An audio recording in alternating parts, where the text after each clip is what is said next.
സംസ്ഥാനത്ത് ആശങ്കയൊഴിയാതെ അമീബിക് മസ്തിഷ്ക ജ്വരം 11 ദിവസത്തിനിടെ 3 പേരാണ് മരിച്ചത്. 1.5 മാസത്തിനിടെ 14 പേർക്ക് ജീവൻ നഷ്ടമായി. ഇന്നലെ രാത്രിയും ഒരു മരണം സംഭവിച്ചു. കൊല്ലം സ്വദേശിയായ സ്ത്രീയുടെ മരണം തിരുവനന്തപുരം മെഡിക്കൽ കോളേജിൽ ചികിത്സയിലിരിക്കുകയായിരുന്നു. സംസ്ഥാനത്ത് ഓരോ ദിവസവും കഴിയുന്തോറും അമീബിക് മസ്തിഷ്ക ജ്വരം രോഗം സ്ഥിരീകരിക്കുന്നത് ഏറെ ആശങ്ക ഉളവാക്കുന്നുണ്ട്. ഈ മരണസംഖ്യ കൂടുന്നതാണ് പേടിപ്പിക്കുന്ന കണക്ക് എന്ന് പറയുന്നത്. അതായത് കഴിഞ്ഞ ദിവസം കൂടി തിരുവനന്തപുരത്ത് ഒരാൾ അമീബിക് മസ്തിഷ്ക ജ്വരം ബാധിച്ചു മരിച്ചു. 11 ദിവസത്തിനിടെ 3ാമത്തെ മരണമാണ് സംഭവിച്ചിരിക്കുന്നത്.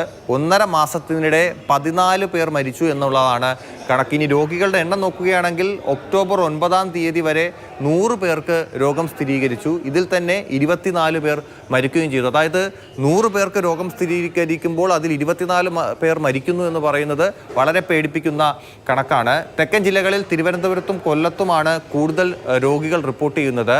തെക്കൻ ജില്ലകളിൽ മാത്രമല്ല മലബാറിലും രോഗികളുടെ എണ്ണം വളരെ കൂടുതലാണെന്ന് പറയാം. കോഴിക്കോട്, മലപ്പുറം ജില്ലകളിലും രോഗബാധിതരുടെ എണ്ണം വർദ്ധിക്കുന്നുണ്ട്. എന്തായാലും വരും ദിവസങ്ങളിൽ ഇതിനു വേണ്ട പ്രതിരോധ പ്രവർത്തനങ്ങൾ ഊർജിതമാക്കണം എന്നുള്ള ആവശ്യം ശക്തമാവുകയാണ്. മാത്രമല്ല ഇന്നലെ ഒരാൾ തിരുവനന്തപുരത്ത് മരിച്ചത് 48 വയസ്സുള്ള ഒരു സ്ത്രീയാണ്.